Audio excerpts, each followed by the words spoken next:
जी नमस्कार। जी नमस्कार नमस्कार।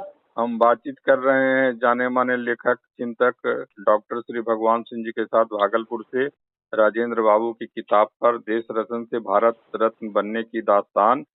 तो हम लोग काफी कुछ बातचीत कर चुके हैं विभिन्न विषयों को लेकर के जो किताब में संदर्भित है, और अभी कुछ बचा हुआ है। उसमें एक यह भी है कि राष्ट्रपति के अलावा उन्होंने काफी कुछ काम किया, तो कृपया उसके बारे में बताएं कि वो कौन कौन से काम थे और उसकी भी काफी अहम भूमिका रही है। जी जी आपने अच्छा ये सवाल उठाया है।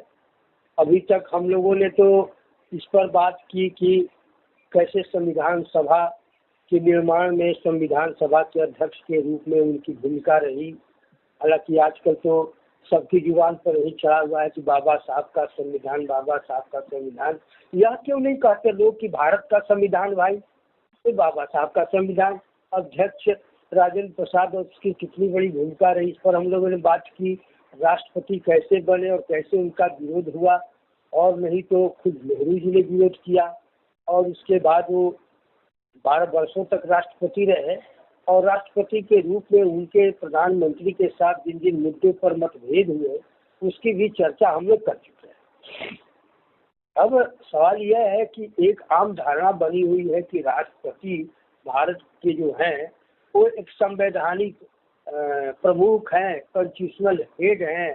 यहाँ तक कि बहुतों ने स्टैम्प, रबर स्टैम्प कहा उनको, कि जो कुछ भी कैबिनेट का फैसला हो उस पर मुहर लगा लेना है उनको।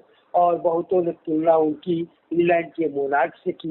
यानी राष्ट्रपति इतना बड़ा पद, जो सर्वोच्च पद है, संवैधानिक पद है देश का, और उसको कोई ऐसा अधिकार नहीं तो कि राष्ट्रपति क्या कर सकते हैं। इसको देखते हुए राजेंद्र प्रसाद ने खुद ये सवाल उठाया था कि क्या राष्ट्रपति की तुलना इंग्लैंड के मोनार्क के साथ करना सही है, और उन्होंने कहा कि बिल्कुल गलत है, क्योंकि यहाँ के राष्ट्रपति को संविधान द्वारा अधिकार दिए गए हैं, ये चुने जाते हैं और इन पर महाभियोग लगाया जा सकता है।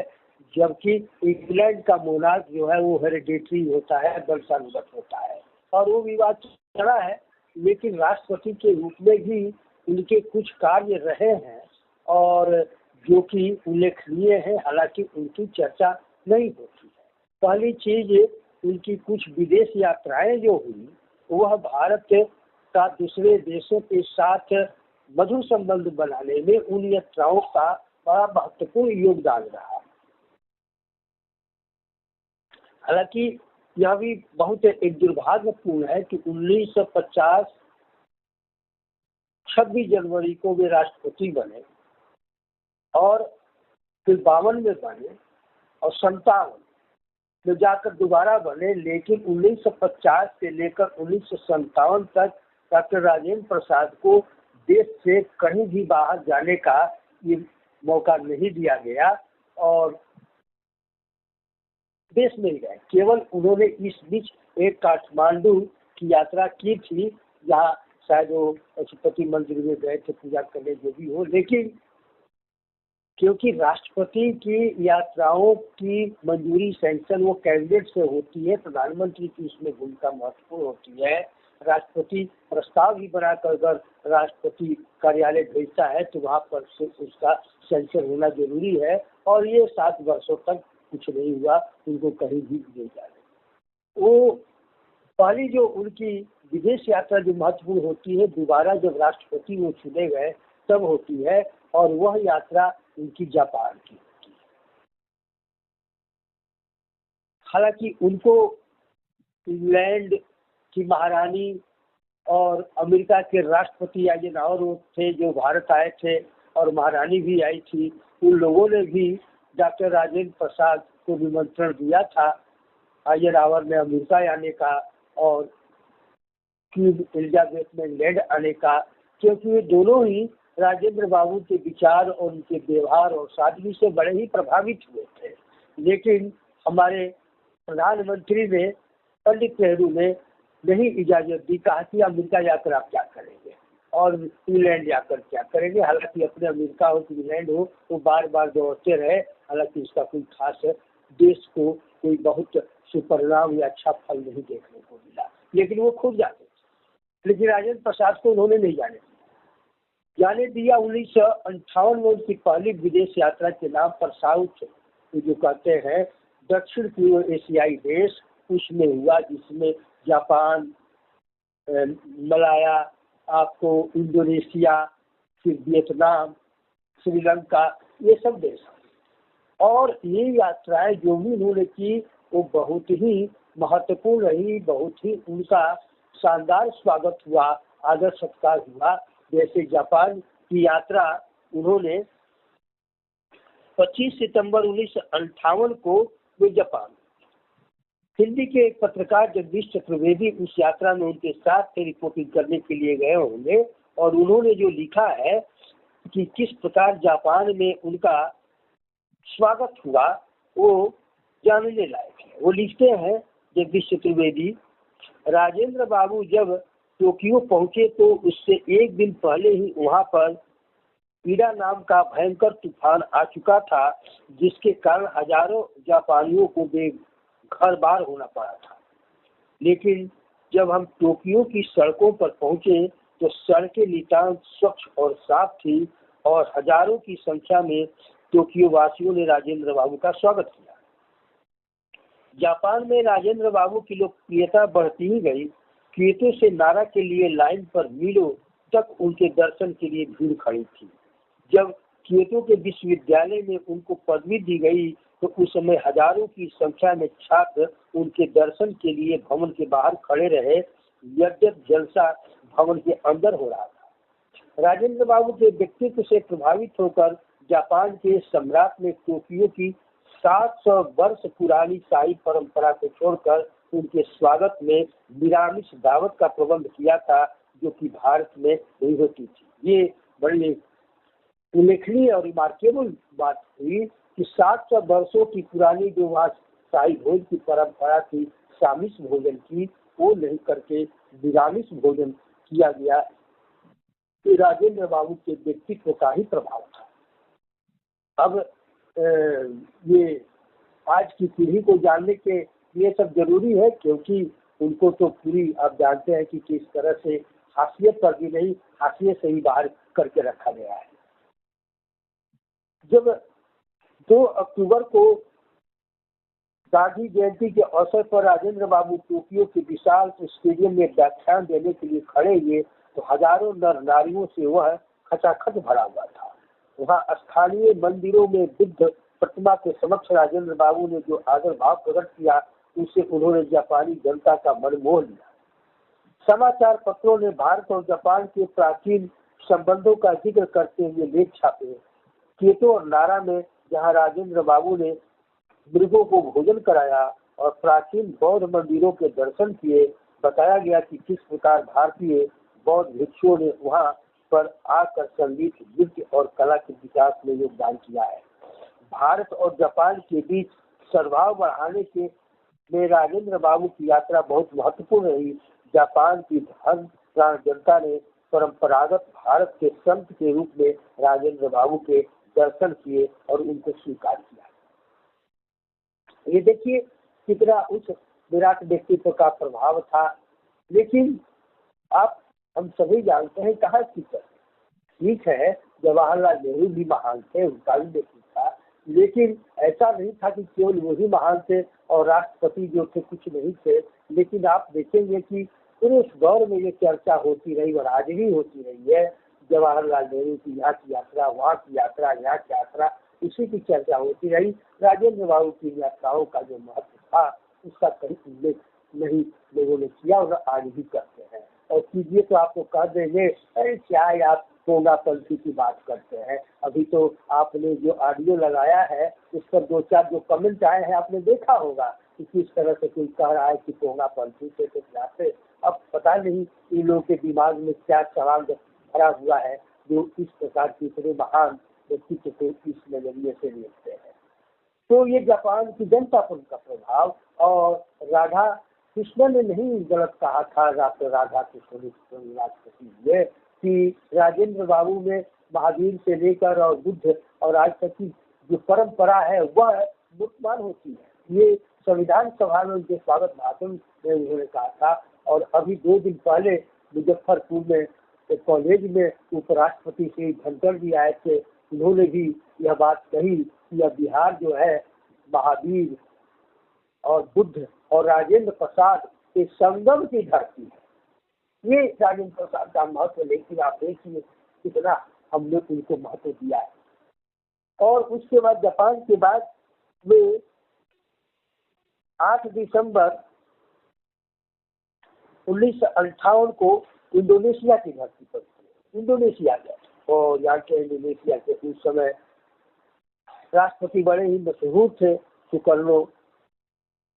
जगदीश चतुर्वेदी ही लिखते हैं हुई थे कि राजधानी जकार्ता में 40 लाख जनता बसती है, उसमें से 30 लाख जनता राजेंद्र बाबू का स्वागत करने को घर छोड़कर हवाई अड्डे से राष्ट्रपति निवास तक छा गई थी। जब दोनों देश के राष्ट्रपति कार में चले तो गुलाब की पंखुड़ियों से सारी धरती भर गई। जनता का ऐसा प्यार देख दोनों राष्ट्रपति पैदल चलकर सबसे मिलते गए। गदगद होकर राजेंद्र बाबू ने कहा कि पिछले 40 वर्षों से मैं जनता की एकत्र भीड़ में उपस्थित होता रहा हूँ, लेकिन ऐसा अवसर शायद बहुत ही कम आया होगा जब प्यार से पागल होकर इतनी संख्या में जनता मेरे लिए उमड़ आई है। ये एक विदेश की धरती में, इंडोनेशिया की धरती पर राजेंद्र बाबू का ऐसा स्वागत होना ये मामूली बात नहीं थी। जिगर बात है कि हम इसकी नोटिस या के हम बुद्धिजीवी नोटिस नहीं ले, और भी आगे आप देखेंगे। और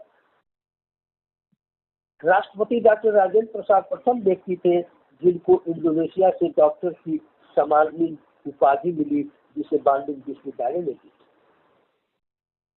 उसके बाद जापान, मलाया, इंडोनेशिया की यात्रा के बाद राष्ट्रपति डॉक्टर राजेंद्र प्रसाद ने 15 मार्च 1959 को कंबोडिया की यात्रा की, और उसी क्रम में उन्होंने उत्तरी वियतनाम की यात्रा की। उस समय उत्तरी वियतनाम और दक्षिणी वियतनाम, वियतनाम बटा हुआ था, दो अलग अलग राष्ट्र बन गए थे।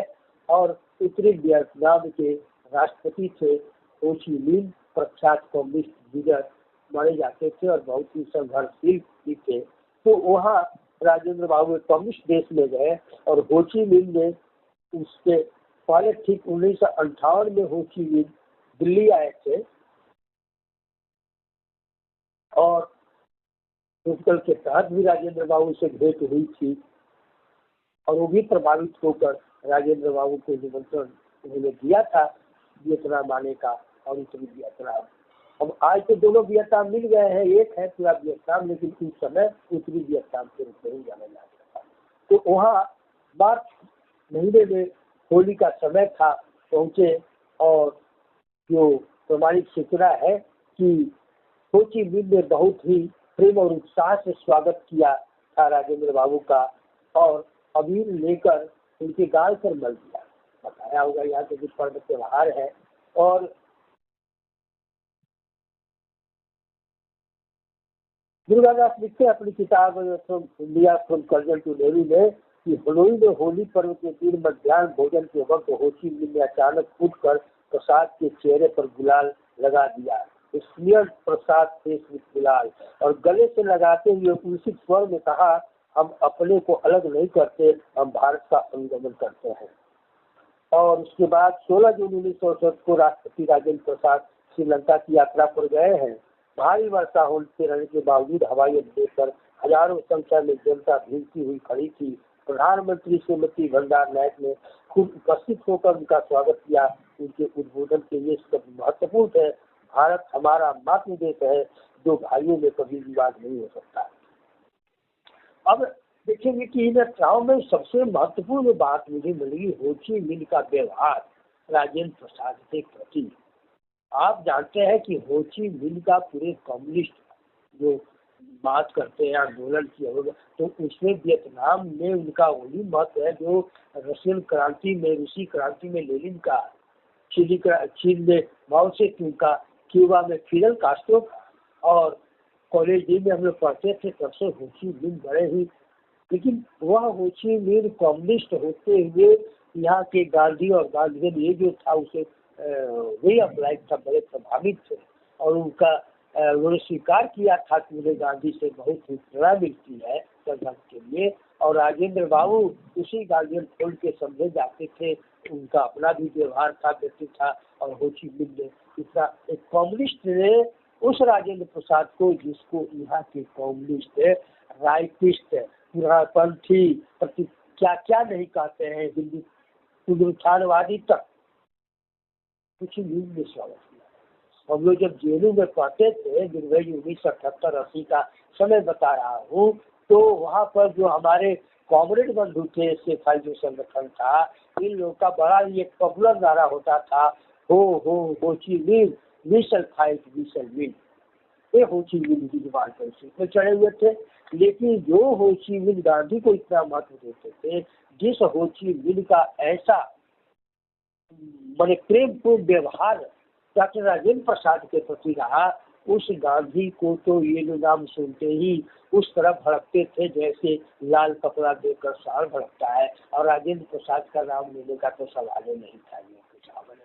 और देखिए अब कि एक वो कम्युनिस्ट आदमी, बेटा और जो भी था आइडियोलॉजी का, तो उसमें कितनी उदारता थी, कितनी एक समावेशी जो चरित्र करते हैं वो था कि राजेंद्र बाबू को उन्होंने इतना प्रेम और स्नेह से स्वागत किया। और ये सब बातें, ये सब जी, ये हकीकत है। और ये कहने में लोगों को लगता है कि नेहरू विरोधी, लेकिन बात नेहरू विरोध की नहीं है, जो हुआ है उसका है।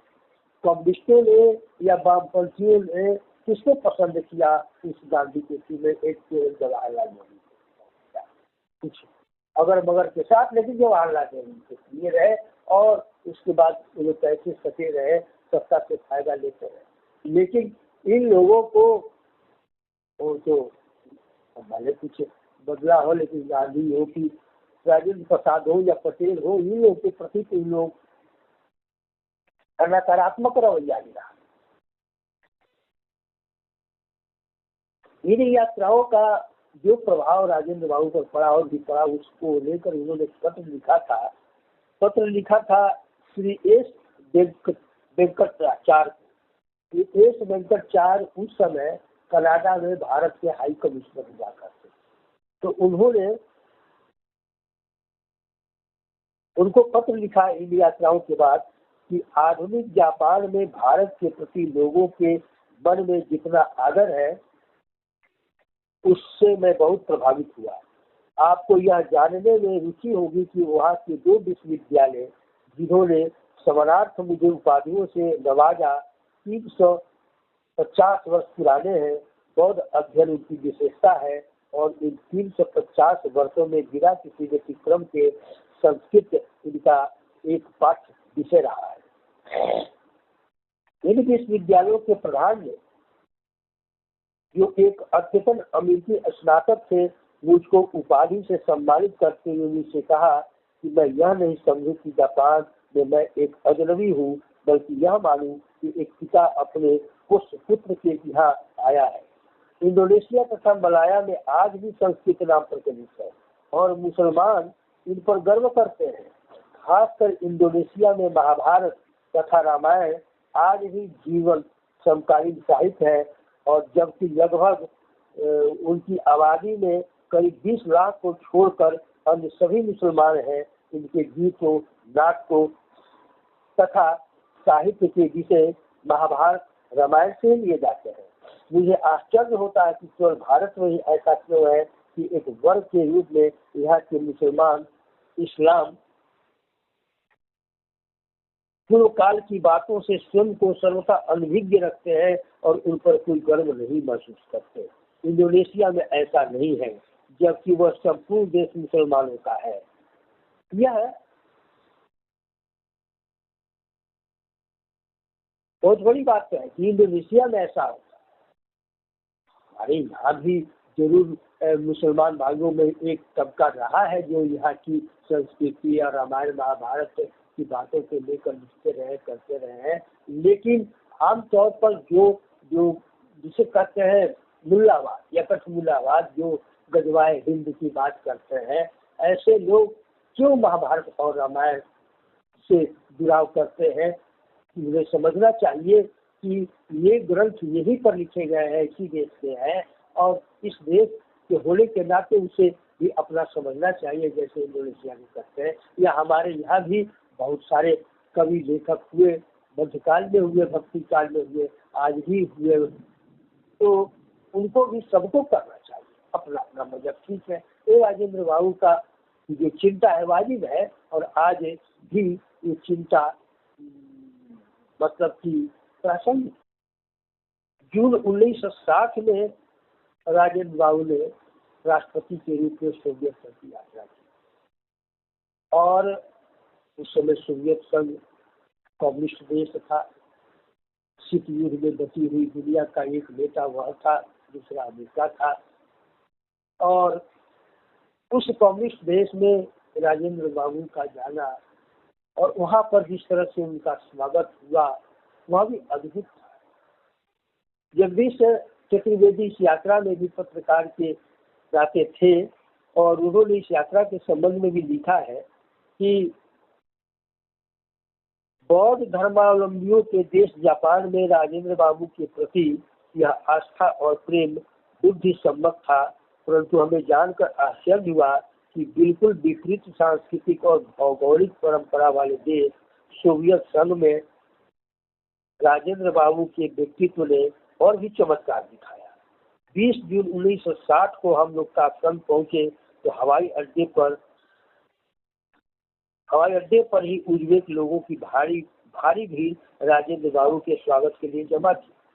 हवाई अड्डे पर राजेंद्र बाबू का चित्र बना हुआ था और रूसी तथा हिंदी भाषा में स्वागतम के बोर्ड लगे हुए थे।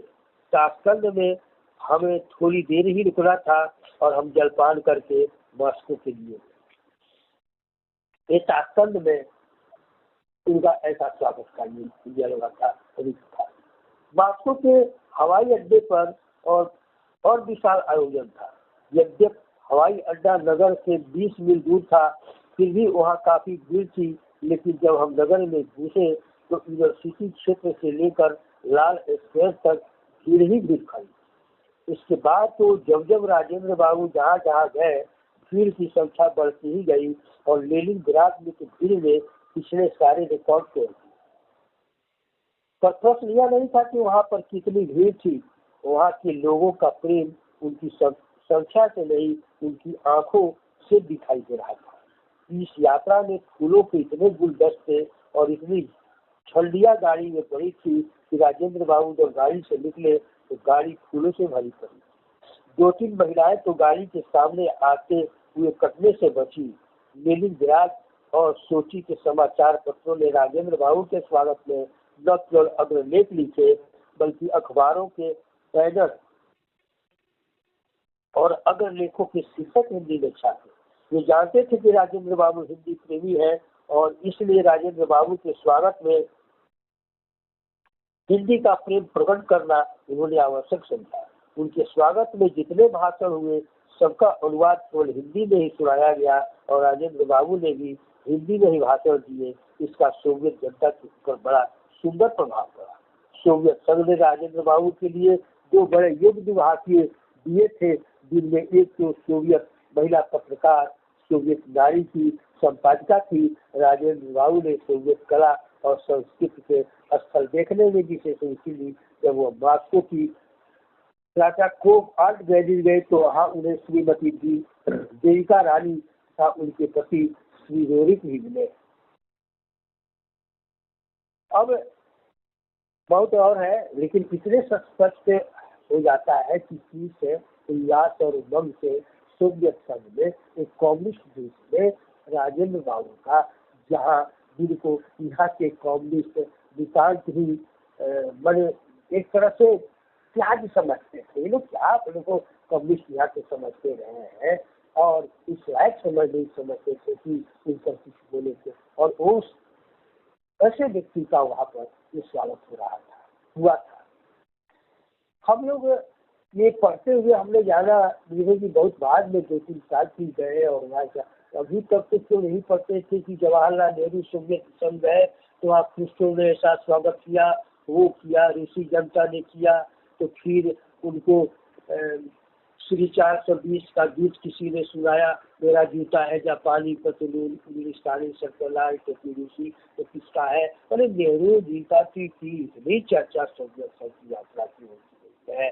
और जानते हैं कि जब 1955 में ये खुर्शीद और बुल्गारिन भारत आए तो हमारे बाबा नागार्जुन ने कविता ही लिखी, आज दोन वोल्गा गंगा हो रही एक, उस रूप में देखा इन लोगों ने। लेकिन राजेंद्र बाबू की इस यात्रा का जो इतना बड़ा प्रभाव और इतना जहां का राष्ट्रपति था, उसकी कितनी चर्चा हुई है। आप सबसे ज्यादा पढ़ते हैं, आप ज्यादा जानते हैं, इतनी चर्चा हुई।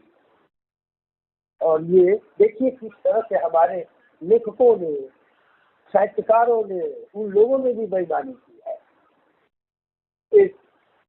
और ये मामूली बात नहीं है जी। राजेंद्र बाबू, अब इनकी यात्रा, दुर्गादास ने जो इनकी यात्राओं को लेकर कमेंट किया है वह यह है कि यद्यप प्रसाद ने विदेश नीति पर बातचीत करने से प्रेरित किया कि उन्होंने सोवियत संघ की शिक्षा पद्धति, उनके कृषि विकास तथा जिस तरीके से ऋषियों ने एक राष्ट्रभाषा की समस्या का समाधान किया, उसका उन्होंने बड़ा ही प्रगाढ़ और फलप्रद 20 पृष्ठों का एक विवरण पत्र तैयार करके मंत्रिमंडल को दिया था, ताकि सोवियत अनुभव से सीख लेकर हम अपनी भाषा समस्या का समाधान कर सकें। ये वहाँ पर किया गया था। वहाँ पर भी अनेक भाषाएं थी, लेकिन लेनिन से लेकर और स्टालिन का भी उसमें एक बहुत बड़ा योगदान रहा कि किस तरह से सब भाषाओं को रखते हुए रूसी भाषा को एक संपर्क भाषा, राष्ट्रभाषा बनाया गया।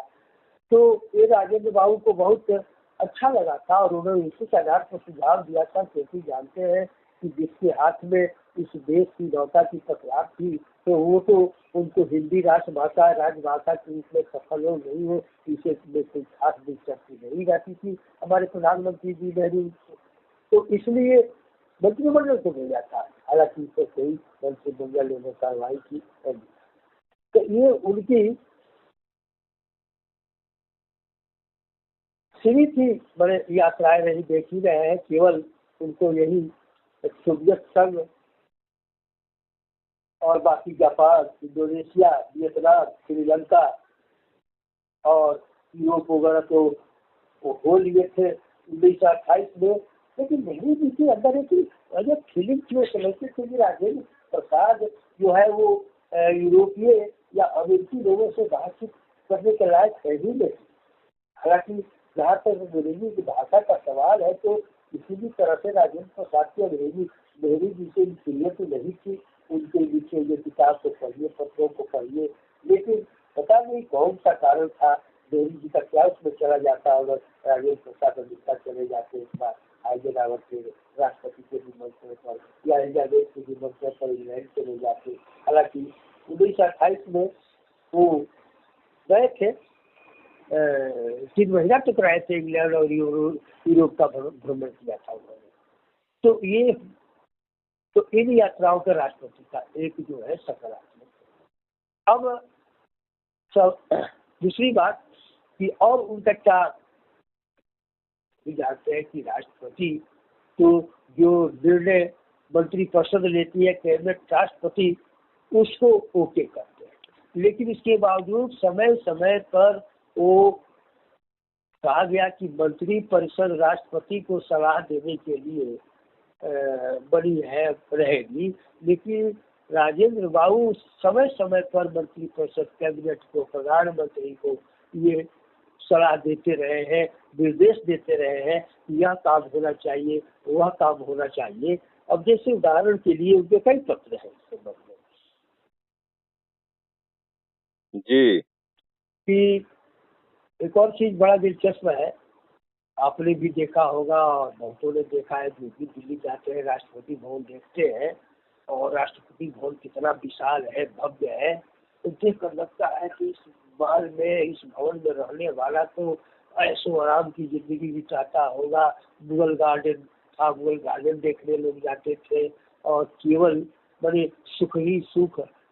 तो यहाँ तक 1956 में जब 57 में राष्ट्रपति दोबारा चुनाव का समय आया तो कुछ लोगों ने मौलाना अबुल कलाम आजाद का नाम चलाया था उनके प्रस्ताव। तो मौलाना साहब का एक पत्र है जिसको मैंने अपनी किताब में दिया है, देखिएगा। उन्होंने कहा कि मुझे राष्ट्रपति पद में कोई मेरी दिलचस्पी नहीं है, क्योंकि एक भव्य भवन और अच्छा उद्यान देखने के सिवा है ही क्या। ये राष्ट्रपति के बड़े महत्व को इस रूप में उन्होंने रिड्यूस किया एक तरह से, इसलिए लग सकता है। लेकिन राजेंद्र बाबू उस भवन में ऐशो आराम करने नहीं गए थे। राष्ट्रपति के रूप में रहते हुए वो जिस तरह से 1920 से वो राष्ट्रीय स्वाधीनता आंदोलन में शामिल हुए, दिन रात खटते रहे और देश के लिए, समाज के लिए, तो वो चिंता राष्ट्रपति भवन में रहने के बाद भी उसके अंदर बनी है। और सबसे देखिए कि किसी राष्ट्रपति ने बाद में भी कई जगह चर्चा आती है, नेहरू जी ने अपना वेतन ही कम कर दिया था, वो कर दिया था। लेकिन राजेंद्र बाबू, ये हकीकत है कि वो एक केरल के राज्यपाल थे रामकृष्ण राव, उनको 26 जुलाई 1957 को जो पत्र लिखा है, उस पत्र में उन्होंने लिखा कि जहां तक वेतन में कटौती की बात है, राष्ट्रपति के वेतन के संबंध में स्थिति यह है कि संविधान में यह प्रावधान है कि उन्हें 10,000 रुपये प्रति माह वेतन दिया जाएगा। प्रथम आम चुनाव के बाद मैंने उसमें शिक्षा से 40% कटौती करना स्वीकार किया और केवल 6,000 रुपये दे रहा था। इस बार मैंने 1,000 रुपये की शैक्षिक कटौती करवाई, जिससे मेरा वर्तमान वेतन 5,000 रुपये हो गया है, जो संविधान द्वारा तय किए गए वेतन का 50% होता है। ये पत्र मिला। लेकिन दिनकर जी ने अपने संस्मरण में लिखा है कि ये 50% को भी राजेंद्र बाबू ने बाद में कम करके 2,500 पर आ गए थे, 2,500 रुपये लेने लगे थे, क्योंकि उनके सामने था कि गरीब देश है और अर्थव्यवस्था से पर ज्यादा बोझ न पड़े, इसलिए वो कटौती ले गए। यह देखिए कि आज हर कोई सांसद हो, कोई मंत्री हो, अपना वेतन बढ़ाओ, अपना भत्ता बढ़ाओ, पेंशन बढ़ाओ, इसके लिए बेचैन है, व्याकुल है, कर भी रहे हैं लोग। लेकिन यह जो एक प्रथम राष्ट्रपति जो ये लीक बना गए, उदाहरण प्रस्तुत कर गए, इसका कौन अनुगमन करता है कि अपने वेतन में कटौती करते हैं। तो यह दूसरी चीज देखेंगे कि जो सरकारी पदों पर है, वो सरकारी सेवाओं को लेना, वाहन हो, जो भी हो, अपना वे लोग एक तरह से संवैधानिक अधिकार समझते हैं। ऑफिस की गाड़ी, घर के कामों के लिए उसका यूज हो रहा है। ये सब ब्यूरोक्रेट भाई से लेकर मंत्री तक उपयोग करते हैं। लेकिन इसमें भी राजेंद्र बाबू का एक आचरण उल्लेखनीय है कि उनकी पोती की शादी, 2 पोतियों की शादी हुई थी, 1954 की बात है, और इसमें ट्रेन से बारातियों को ले जाने की व्यवस्था की गई थी। उसी संबंध में उन्होंने जो तत्कालीन रेल मंत्री लाल बहादुर शास्त्री जी थे, उनको 27 सितंबर 1954 को पत्र लिखा था कि गौर करने की बात है कि सन 1953 के जून माह में मेरे गांव घर में 2 पौत्रियों के विवाह समारोह संपन्न हुए। उत्तर पूर्व रेलवे के अधिकारियों से कहकर मेरे सैनिक सचिव ने बारातियों की यात्रा के लिए रेल में आरक्षित स्थान की व्यवस्था की थी। उनमें एक बारात आजमगढ़ से घाट होकर तथा दूसरी पटना स्टीमर घाट से घाट होकर आई। तय था कि टिकटों की कीमत इत्यादि के भुगतान के लिए मेरे पास बिल भेजे जाएंगे। इतने महीनों से हम बिल आने की प्रतीक्षा करते रहे। मेरे सैनिक सचिव ने पत्र भेजकर इसके लिए तकाजा भी किया, लेकिन अभी तक बिल यहाँ नहीं पहुँचे। मैं नहीं चाहता कि यह काम इस तरह लटका रहे। यदि आप निर्देश दें कि भुगतान हेतु मेरे पास बिल भेजने के लिए शीघ्र कार्रवाई की जाए तो आपका आभार मानूंगा। अब देखिए, इस राष्ट्रपति की दूसरे लोग कुछ रह गए तो अपना है सब आया गया, क्या मतलब है। लेकिन व्यक्ति को यह चिंता कि हमारे पर्सनल काम के लिए रेल का उपयोग किया गया, और उसका बिल हम भुगतान करें, और नहीं भेजा गया उसकी चिंता पत्र रेल मंत्री को लिख रहे हैं। और ऐसे ऐसे मैं कमेंट देखता हूँ जो ऑडियो दिग्विजय जी, बड़ा दुख होता है। कोई लिखा है कि राजेंद्र बाबू तो कास्टों के लिए पत्र लिखते थे। क्या बात है भाई, अरे कास्ट किसी पर मान लीजिए कोई संकट आया हो तो वो क्या इसलिए नहीं उसके लिए लिखते कि वो उनकी जाति का है? तो और भी देश बातें उनकी है जो जो उन्होंने मुद्दे उठाए हैं। ये मैं राय उसकी भी चर्चा करूंगा, किस तरह उनके लिए उन्होंने पत्र लिखा, उनको किया। उनकी सुरक्षा पर आज तो देख रहे हैं ना कि अपने अपने लिए मंत्री, प्रधानमंत्री से लेकर मंत्री लोग अपने अपने लिए स्पेशल सुरक्षा की व्यवस्था कर रहे हैं। कौन कौन क्या बन रहा है, एक जेड वो जेड क्या। राजेंद्र बाबू राष्ट्रपति के रूप में जहाँ भी जाते थे तो काफी पुलिस बल वगैरह तैनात होता था, वो उनको पसंद नहीं आता। तो उन्होंने उस समय गृह मंत्री थे गोविंद बल्लभ पंत, तो उनको पत्र लिखा। 29 जून 1957 को गोविंद बल्लभ पंत को पत्र लिखा उन्होंने। उसमें यह कहा कि राष्ट्रपति की हैसियत से जब भी मैं रेल की यात्रा करता हूँ, पाता हूँ कि पूरे मार्ग पर दिन रात नियमित दूरी पर ग्रामीण चौकीदार खड़े रहते हैं। लंबी यात्राओं में जैसे यहाँ से नागपुर जाना हो तो इस पूरे मार्ग पर खड़ा करने के लिए ऐसे कितने लोगों की जरूरत होती है। यदि यह संख्या हजारों में नहीं तो कई सौ होगी, और इस पर कितना खर्च आता है यह मैं नहीं जानता। फिर भीड़ को प्लेटफॉर्म से दूर रखने के लिए रेलवे स्टेशनों पर विभिन्न श्रेणियों के पुलिस आरक्षियों की ये व्यवस्था उस सशस्त्र आरक्षी दल के अलावा रहती है जो मेरे साथ रेलवे यात्रा करता है, और जिसमें कुछ आरक्षी प्रत्येक ठहराव पर बाहर निकलकर मेरे डिब्बे के दोनों तरफ खड़े हो जाते हैं। मैं जानना चाहता हूँ कि क्या यह संभव है कि संपूर्ण मार्ग पर चौकीदारों को कतार में खड़ा करने की व्यवस्था उठा दी जाए और स्टेशन पर पुलिस बल कम कर दिया जाए। यह सुझाव मैं आपके विचारार्थ रख रहा हूँ ताकि आप इसकी जांच करवाएं और देखें कि इसमें क्या परिवर्तन किया जा सकता है। कभी देखिए, आज का देख लिया उस समय का, आज अधिक से अधिक सुरक्षा बल चाहिए, सब मंत्री हो कि कोई हो, और ये एक राष्ट्रपति है जो कि अपने सुरक्षा बल में लिख रहे हैं कि कटौती की जाए, कम से कम किया जाए क्योंकि इससे अधिक खर्च हो रहा है।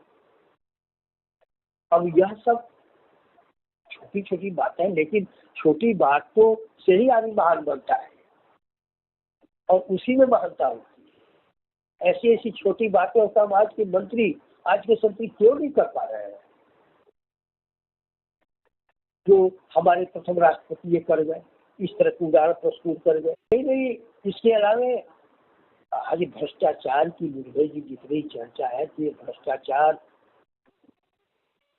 1937 में जो पहली कांग्रेस सरकार बनी थी उस समय की कई रिपोर्टें हैं कि ये कांग्रेसी जो मंत्रिमंडल बने थे कई जगह भ्रष्टाचार का शुरू हो गया था, जिनसे ये लोग काफी चुप। और इसकी आजादी के बाद ये भ्रष्टाचार का सिलसिला और चला। जेबी कृपलानी का महत्वपूर्ण वक्तव्य हम लोग पढ़ते थे, याद है, उन्होंने कहा था बहुत कि corruption starts from the top not from the bottom. तो जवाहरलाल नेहरू को खराब लगा था। राजेंद्र बाबू भी इस समस्या को राष्ट्रपति के रूप में देख रहे थे कि भ्रष्टाचार किस कदर बढ़ रहा है, और चुप नहीं बैठे रहे बल्कि उन्होंने प्रधानमंत्री को पत्र लिखा। ये पत्र उन्होंने 28 नवंबर 1959 को लिखा है और उसमें वो कहते हैं कि जवाहरलाल जी, प्रशासन में व्याप्त भ्रष्टाचार के बारे में कुछ बातें कही जा रही है, शायद आपको उनकी जानकारी होगी। गलत तथ्यों पर आधारित हो या बढ़ा चढ़ा कर कही जाती हो, इन बातों का जनता के मनोबल पर हानिकर प्रभाव पड़ता है और रोकने के लिए उपाय किए जाने चाहिए। विशेषकर जब सरकार में ऊंचे पदों पर रह चुके लोग सुस्पष्ट आरोप लगाते हैं तो बात गंभीर हो जाती है। कुछ दिनों पूर्व चिदम्बरम में सीडी देशमुख ने एक तैयार सार्वजनिक भाषण में जो वक्तव्य दिया वो अपना आपने देखा होगा, और हाल में श्री वीपी मैंने इसी प्रकार के आरोप लगाए हैं जिनका प्रेस में व्यापक प्रचार हुआ है। मैं जब इस प्रकार की स्थिति आ गई है और स्पष्ट आरोप लगाए गए हैं तो एक निष्पक्ष तथा सामान्य रूप से जनता द्वारा स्वीकृत जांच समिति द्वारा इन आरोपों की जांच कराकर सरकार को इस चुनौती का सामना करना होगा। ये राष्ट्रपति कह रहे हैं प्रधानमंत्री को। श्री देशमुख ने जांच हेतु जो मामले सामने रखने की पेशकश की है वे अन्य प्रकार के हैं और उनकी उपेक्षा नहीं की जा सकती। श्री देशमुख ने निष्पक्ष न्यायाधिकरण के स्वरूप को एक कमेटी की नियुक्ति के प्रस्ताव का समर्थन किया है जो इस प्रकार की शिकायतों की सुनवाई करे और इस बात का लिहाज किए बिना कि वे शिकायतें किस पार्टी के खिलाफ है उन पर विचार करें। श्री देशमुख आईसीएस थे और बहुत आदमी थे तो उन्होंने एक ट्रिब्यूनल बनाने की बात कही थी, प्रस्ताव दिया था, राजेंद्र बाबू उससे सहमत थे, लेकिन नेहरू जी के पास एक प्रस्ताव भेजा गया तो उन्होंने अस्वीकार कर दिया और कहा, दुर्गादास लिखते हैं कि दिस इज अनफ्रेंडली सजेशन का। लेकिन राजेंद्र बाबू उसके बाद भी रुकने वाले नहीं थे। फिर उन्होंने 18 दिसंबर को प्रधानमंत्री को पत्र लिखा और जिसमें कहा कि जवाहरलाल जी 7 दिसंबर 1959 का आपका पत्र मुझे समय पर मिल गया है, लेकिन अभी तक मैं उसका उत्तर नहीं दे सका क्योंकि मैं सोच नहीं पा रहा था कि क्या लिखूं। कहना पड़ता है कि मुझे किंचित निराशा हुई है। भ्रष्टाचार का मामला इसमें प्रमुख रूप से जनता के सामने रहा है कि इसकी जांच पड़ताल में और देरी अब बर्दाश्त नहीं की जा सकती। मैं समझता हूं कि देशमुख ने उन मामलों के बारे में जिनका पता लगाना है पर्याप्त ब्यौरा दिया है और जो भी सरकार मन बना लेती है तथा मुखबिरों को निरापद कर देती है कि उनके खिलाफ कोई दंडात्मक कार्रवाई नहीं की जाएगी तो सबूत आने लगेंगे। अतः मेरा सुझाव है कि इन मामलों का पता लगाने के विषय पर विचार किया जाए। केवल आपका संतुष्ट होना ही कि सब ठीक ठाक है यथेष्ट नहीं है।